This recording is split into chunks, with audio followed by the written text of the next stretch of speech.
안녕하세요. 드라마 수룹을 소개합니다. 수룹은 우산의 순우리말입니다.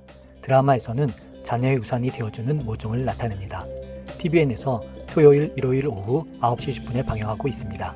16부작으로 10월 15일부터 12월 4일까지 방영하는 가상 역사 코미디 드라마입니다. 1회 시청률 7.6%, 2회 9%로 좋게 출발했습니다. 해외는 넷플릭스를 통해 공개되고 있습니다. 김혜수 배우가 조선시대 중전으로 나옵니다. 중전은 세자와 4명의 왕자들에게 특별 교육을 시킵니다. 세자가 몸이 약해 언제 죽을지 모르는 처지입니다. 중전은 다른 후궁들이 낳은 왕자들에게 세자 다리를 뺏길까봐 전전긍긍합니다. 권력에서 밀려 왕이 안 된 왕자들은 비참한 최후를 맞이하는 것을 알기 때문입니다. 중전의 또 다른 소생인 아들 4명은 학문에 소양이 없어서 후계자 경쟁에서 밀릴 처지입니다. 말 안 듣는 왕자들을 교육하기 위해 밤새워 공부해서 예상 문제까지 뽑는 중전의 모습이 코믹하게 나옵니다. 세자 다리를 뺏기 위해 자녀 교육에 몰두하는 다른 후궁들의 모습이 재미있게 표현되고 있습니다. 가상 스토리를 통해 일본에서 슈룹과 넷플릭스 반응을 소개합니다. 일본 방송사에서 근무하는 노노 대리는 스마트폰에 주식 어플을 보고 기분이 좋아졌습니다. 그는 맘껏 웃고 싶어 회사 옥상으로 올라갔습니다. 옥상에는 다다미 대리가 심각한 표정으로 한숨을 내쉬고 있었습니다. 노노 대리님 무슨 일 있습니까? 다다미 대리, 과장님이 한국 드라마 소신 기획을 해오라는데 방법이 없습니다. 이미 국제적인 대규모 OTT 기업들이 한국 드라마를 싹쓸이하고 있습니다. 아시다시피 OTT는 TV뿐 아니라 스마트폰, 컴퓨터, 게임기 등에서도 사용자가 원할 때 볼 수 있는 방송을 말합니다. 넷플릭스는 한국 드라마를 보려면 넷플릭스로 오라고 광고하고 있습니다. 넷플릭스는 과거에 방영된 한국 드라마, 영화들도 모으고 있습니다. 한국 드라마에 관심도 없었던 애플, 디즈니, 심지어 파라마운트까지 한국 드라마 수십 개월을 올리고 있습니다. 애플은 일본의 눈치도 안 보고 일본의 2차 대전 만행과 제1교포들의 박해받은 삶을 그린 파친코 드라마를 자체 제작 성형했습니다. 디즈니는 500억 원 들여 강풀 원작의 무빙을 드라마로 만들고 있습니다. 디즈니는 최근 인기 있는 1,000원짜리 변호사를 방영하고 있습니다. 미국 CBS 방송국이 만든 OTT 회사 파라마운트는 한국의 TVN과 손잡았습니다. 그리고 한지민, 신하균 주연의 용달을 방영하고 있습니다. 한지민 배우가 김혜수 배우와 많이 친하던데 같은 시기 경쟁작에 출연하는 것도 재밌습니다. 얼마 전에는 인기게임 원작의 헤일로 드라마를 한국 배우들을 이용해 제작했습니다. 이런 대형 OTT 회사들이 한국 콘텐츠들을 싹쓸이하고 있습니다. 10월 넷플릭스 시청 시간을 보아도 한국 드라마들이 압도적입니다. 일본뿐 아니라 아시아 태평양에서 많이 시청하고 있습니다. 넷플릭스가 영어권 시장에서 압도적 자본력의 애플, 아마존 등의 대작들의 경쟁에 치이고 있습니다. 애플은 아시모프의 대하 SF 파운데이션을 제작했습니다. 디즈니는 만달로리안, 보바펫, 안도르 등으로 스타워즈 팬덤을 공략하고 있습니다. 아마존의 반지의 제왕 힘의 반지, HBO는 하우스 오브 드래곤 등 대규모 자본을 투자하고 있습니다. 이렇게 치열한 경쟁과 코로나 완화로 OTT 시장이 약화하면서 넷플릭스는 11월부터 광고를 넣는 저가 요금제를 출시할 예정입니다. 하지만 한류 붐이 강한 아시아 지역이 넷플릭스를 살려주고 있습니다. 이태원 클라스와 사랑이 불시착 인기에서 볼 수 있듯이 이미 일본 드라마 시장은 한국 드라마가 많은 영향력을 끼치고 있습니다. 일본에서 2년 넘게 인기 있는 이태원 클라스 판권을 위해 많은 일본 방송사가 경쟁을 했었습니다. 가장 원작을 살리게 방영하겠다고 한 아사히 방송국이 당첨이 되어 로통기 클라스를 제작했습니다. 3분기 일본 드라마의 2위를 다투기는 하지만 원작 인기보다 못하긴 합니다. 그런데 대리님은 무슨 기분 좋은 일 했습니까? 노노 대리. 네, 저번에 사둔 넷플릭스 주가가 폭등했습니다. 넷플릭스에서 슈룹이 방송되는 걸 보고 생각나서 우연히 매수했습니다. 일주일 새 25% 넘게 폭등했습니다. 10월 19일에 3분기 실적을 발표했는데 예상치보다 100만 명이 더 많이 가입했습니다. 241만 명으로 시장 예상치였던 109만 명의 2배 이상 늘었습니다. 한국 드라마 이상한 변호사 우영우를 비롯한 콘텐츠의 힘이었습니다. 3분기에 기묘한 이야기 시즌4나 그레이맨도 발표했지만 북미 지역에선 겨우 10만 명 늘어났습니다. 반면에 한류붐의 아시아 태평양 지역에선 143만 명이 늘어났습니다. 깜짝 실적 증가인 어닝 서프라이즈로 넷플릭스 주가가 하루 만에 15%가 상승했습니다. 그래서 그런지 넷플릭스가 한국의 과거 드라마와 영화를 마구 사들이는 것 같습니다. 강철비2 영화도 방영하던데 남한과 북한을 전쟁에 휘말리게 하는 일본의 음모가 나오는 영화입니다. 슈룹 주인공 김혜수 배우의 영화도 방영하고 있습니다. 넷플릭스 주가가 올라서 한국 주식들도 찾아봤습니다. 슈룹을 제작한 스튜디오 드래곤은 일주일간 8% 상승했습니다. 심지어 내년에 방영될 코미디 액션 드라마 공동제작사인 규로홀딩스 같은 동종 주식까지 반짝 상승했습니다. 한국 주식들은 미국의 금리 인상과 환율 상승 영향으로 계속 대세 하락이긴 합니다. 스튜디오 드래곤도 드라마 지리산 이후 하락세가 지속되고 있긴 합니다. 넷플릭스 주가도 작년 오징어 게임으로 대박 났을 때에 비하면 많이 하락한 편입니다. 이상한 변호사 우영우를 제작한 에이스토리도 한때 급상승해서 35,000원이 최고가를 찍기도 했었습니다. 지금은 2만원 초반으로 하락했습니다. 다단이들이 저는 한국 드라마 반응을 모니터링하고 있었는데 노노들이는 한국 주식을 모니터링하고 있었군요. 저는 슈룹이 일본에서 대박이 날런지가 궁금합니다. 슈룹은 프렉스 페트롤의 국제 순위는 높이 않지만 최근 일본 온라인선의 슈룹의 반응이 폭발적입니다.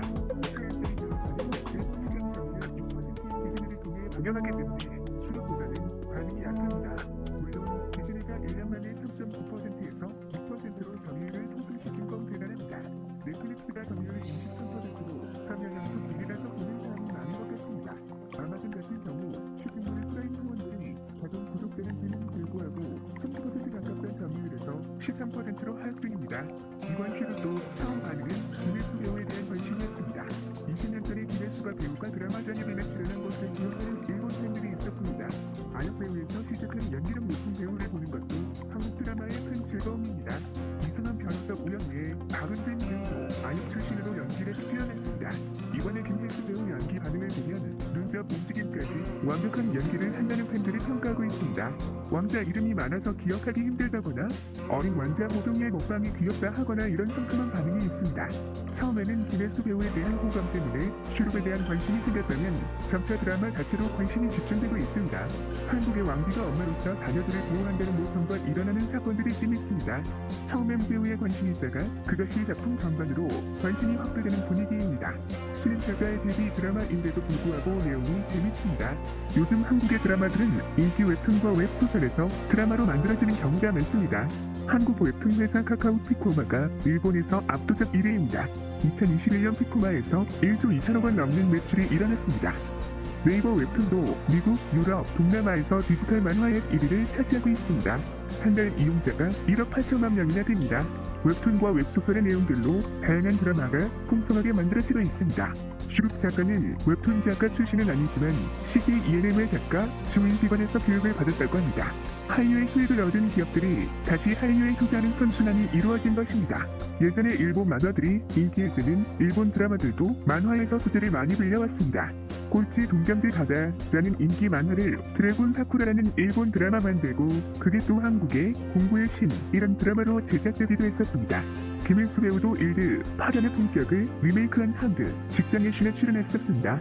그러나 이제는 한국의 웹툰 플랫폼이 전 세계에 영향력을 떨치면서 더 다양한 한국 드라마들이 나오고 있습니다. 2019년 총리인 아베 사학재단 비리를 파헤친 영화 시문 기자의 출연을 일본 배우들의 출연을 고사해서 심은경 배우가 발탁되기도 했습니다. 2021년 아베가 실각된 후 2022년 같은 내용 넷플릭스 드라마에는 일본 배우들이 출연했습니다. 일본은 권력의 입김, 일본 연예기획사인 사무소에서 밀어주는 배우들이 배역을 맡을 수 있어서 문제입니다. 한국은 이미 20년 전 고 김대중 대통령이 지원하되 간섭하지 말라는 문화정책 원칙으로 자유로운 창작이 시작되었습니다. 그런데 저는 작년에 오징어 게임으로 주가가 올라가고 있을 때 주당 700달러의 넷플릭스 주식을 샀습니다. 이번 주에 넷플릭스 주가가 급등했어도 그때의 3분의 1 가격입니다. 노노들이 그나저나 힘드시겠습니다. 제가 오늘 술 사야겠습니다. 슈룹 일본 반응이 폭발적이어서 1부와 2부로 나누었습니다. 일본 반응 일부를 소개합니다. 김혜수 씨를 처음 본 것은 23년 정도 전의 사랑의 군상이라는 배용준 주연의 드라마였습니다. 아마 겨울 소라기보다 이전의 드라마라고 생각합니다.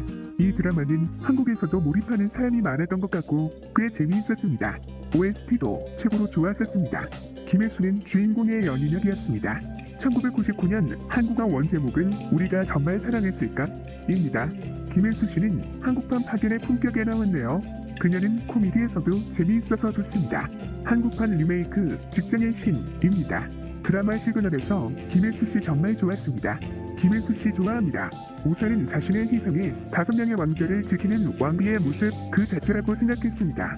사극에 빼놓을 수 없는 가부장적 권력과 후계자 다툼의 최전선에 서 있던 것은 어머니이었다는 설정이 재미있습니다. 형을 당황하게 하고 동생들을 배려하고 엄마를 비난하는 녀석은 용서하지 않는 둘째 성남대군 앞으로 높게 성장할 것으로 투혼합니다. 유아에서 시대극인데도 연출이 너무 참신하고 천재적입니다. 줌 회의입니까? 모두 같은 장소에 있는데 줌 온라인 강의처럼 편집한 것이 재밌네요. 감독님이 잠시 무엇 먹었어? 모르니 호동군은 치킨에 김치에 가베이라 답하는 게 귀엽습니다. 슈룩잼이 있습니다. 아이를 생각하는 어머니의 이야기와 후기성, 공부의 앙투와 소음 드라마, 양질의 사극과 휴머니즘, 슈룩은 순환국어로 우산이라는 뜻이군요. 번역하거나 이상한 일본어를 붙이지 않고 그대로 둔 넷플릭스 감사합니다. 중간에 우산을 씌워준 티저 포스터에 이 아이가 손아현군이라서 왜 있다라고 생각했지만 이해됐습니다. 둘째 왕자인 성남대군의 아역이었습니다. 작품 선택을 잘하는 김혜수입니다. 김혜수는 20년 만에 시대극 출연입니다. 신인 작가로서 기대했던 작품입니다. 최근에 기대하면 실망인 드라마들이 많았지만 슈룩은 기대대로 좋았습니다. 눈썹의 움직임까지 완벽한 중전 김혜수와 베비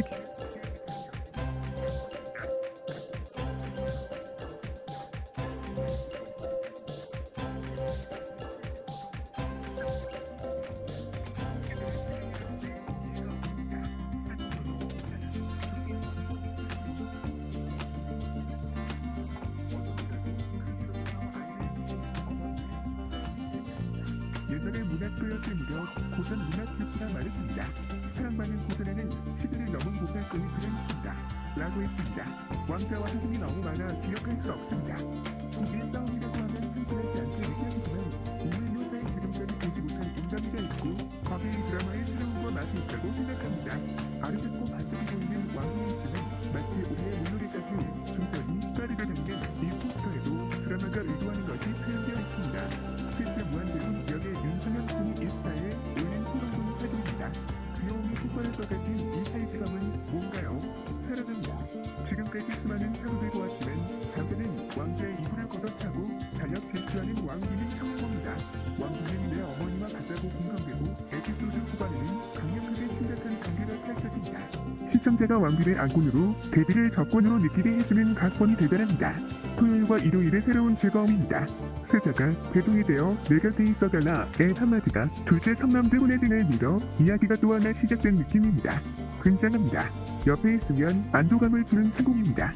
시청해주셔서 감사합니다. 좋아요와 구독 설정은 컨텐츠를 만드는 데 큰 힘이 됩니다. 감사합니다.